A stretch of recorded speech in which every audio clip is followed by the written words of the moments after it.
Hello everyone, welcome to my channel study with Apurba. তো বন্ধুরা, তোমরা সকলেই জানো আজকে 3rd মার্চ আরপিএফ কনস্টেবলের প্রথম শিফটের পরীক্ষা শেষ হয়েছে। আমি যতগুলো পেয়েছি রিয়েল কোয়েশ্চেন আপনাদের সামনে দেখাবো।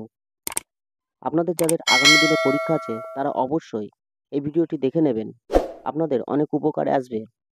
প্রথম প্রশ্নটি হলো, কোন পর্বতে সর্বাধিক বেশি বৃষ্টিপাত হয়? মেঘালয়ের মৌসিনরামে পৃথিবীর সব থেকে বেশি বৃষ্টিপাত হয়। এটি ভারতের সর্বাধিক বৃষ্টিবহুল স্থান। দেখে নেব পরবর্তী প্রশ্নটি। ভারতের সবথেকে বেশি সোনা কোন রাজ্যে পাওয়া যায়? ভারতের সবথেকে বেশি সোনা পাওয়া যায় কর্ণাটক রাজ্যে। আর ভারতের 80% সোনা আসে এই কর্ণাটক রাজ্য থেকে। তাহলে ভারতের সবথেকে বেশি সোনা পাওয়া যাচ্ছে কোন রাজ্যে? কর্ণাটকে। দেখে নেব পরবর্তী প্রশ্নটি। ভারতে মুখ্য বিচারপতির নিয়োগ করেন কে? ভারতের মুখ্য বিচারপতির নিয়োগ করেন রাষ্ট্রপতি। রাষ্ট্রপতি ভারতের মুখ্য বিচারপতি নিয়োগ করে থাকেন। দেখে নেব পরবর্তী প্রশ্নটি। ভারতীয় সংবিধানের কোন ভাগে মৌলিক অধিকার বর্ণিত হয়েছে? ভারতীয় সংবিধানের কোন ভাগে মৌলিক অধিকার বর্ণিত হয়েছে? তাহলে ভারতীয় সংবিধানের 3 নম্বর ভাগে মৌলিক অধিকার বর্ণিত হয়েছে। আর এর সাথে একটা এক্সট্রা ইম্পর্টেন্ট পয়েন্ট করে রাখবেন, এই মৌলিক অধিকার 12 থেকে 35 নম্বর অনুচ্ছেদ অর্থাৎ আর্টিকেলে বর্ণিত আছে। দেখে নেব পরবর্তী প্রশ্নটি। আরবিআইয়ের প্রত্যক্ষ শতাংশ দর রিপো রেট কত? এই প্রশ্নটি আগের দিনে সেকেন্ড শিফটে এসেছিল, তো এটি ভালো করে দেখে যাবেন। আরবিআইয়ের অর্থাৎ রিজার্ভ ব্যাঙ্ক অফ ইন্ডিয়ার দ্বারা ঘোষণা করা রিপো রেট দর 6.25%।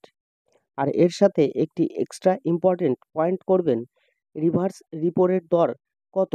রিভার্স রিপো রেট দর 3.35%। এটি আগামী দিনেই আসতে পারে। দেখে নেব পরবর্তী প্রশ্নটি। সমানতা অর্থাৎ ইকুয়ালিটি সংবিধানের কোন অনুচ্ছেদে দেওয়া আছে? সমানতা অর্থাৎ ইকুয়ালিটি সংবিধানের 14 নম্বর অনুচ্ছেদে দেওয়া আছে। দেখে নেব পরবর্তী প্রশ্নটি। ব্যাংক অফ বরোদার বর্তমান সিইও কে? এটি একটি কারেন্ট অ্যাফেয়ার্সের কোয়েশ্চেন। ব্যাংক অফ বরোদার বর্তমান সিইও হলেন দেবদত্ত চাঁদ। দেখে নেব পরবর্তী প্রশ্নটি। ভারত গ্যারান্টি যোজনা কবে শুরু হয়েছিল? মহাত্মা গান্ধীর রাষ্ট্রীয় গ্রামীণ রোজগার গ্যারান্টি যোজনা শুরু হয়েছিল 7ই সেপ্টেম্বর 2005 সালে। এটি ম্যানরেগা নামেও পরিচিত ছিল। তাহলে ভারত গ্যারান্টি যোজনা শুরু হয়েছিল 2005 সালে। দেখে নেব পরবর্তী প্রশ্নটি। আইন অমান্য আন্দোলন কত সালে শুরু হয়েছিল?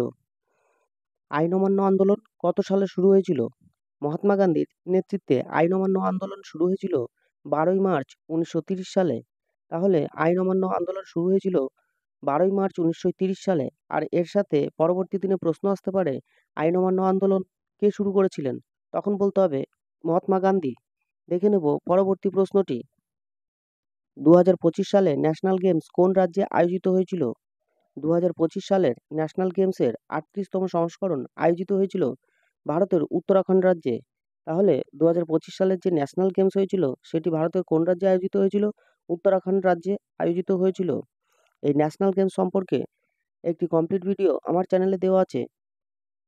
যাদের ইচ্ছা হবে তারা এই ভিডিওটি ফুল দেখে নেবেন, কারণ আগামী দিনেও এখান থেকে কোয়েশ্চেন আসতে পারে। দেখে নেব পরবর্তী প্রশ্নটি।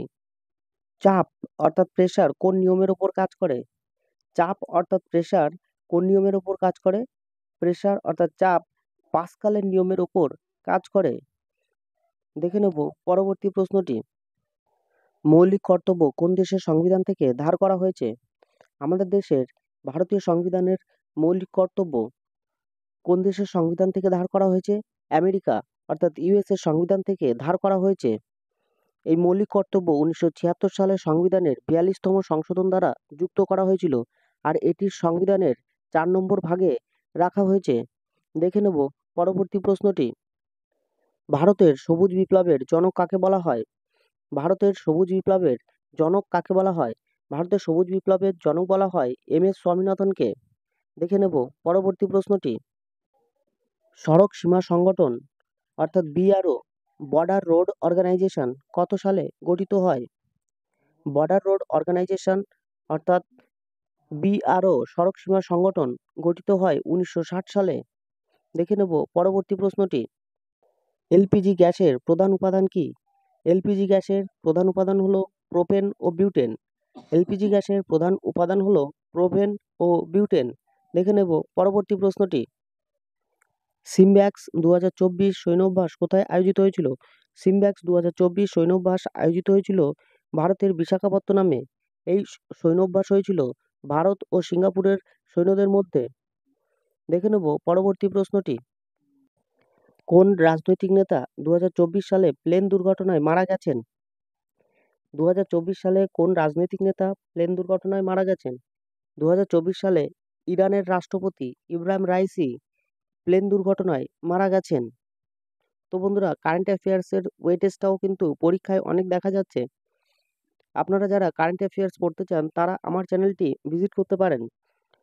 তো বন্ধুরা, আজকে আমি এতগুলি কোয়েশ্চেনের রিয়েল ডাটা কালেক্ট করতে পেরেছি। যারা আগামী দিনেও এই ধরনের আরপিএফ কনস্টেবলের ভিডিও পেতে চান তারা চ্যানেলটিকে লাইক, শেয়ার, সাবস্ক্রাইব করে রাখো আর বেল আইকনটি অন করে দিন, যাতে আমার ভিডিওটি সবার প্রথম আপনার কাছে পৌঁছে যায়। আর যদি কোনো ডাউট থাকে তাহলে কমেন্ট বক্সে অবশ্যই কমেন্ট করবে। ধন্যবাদ।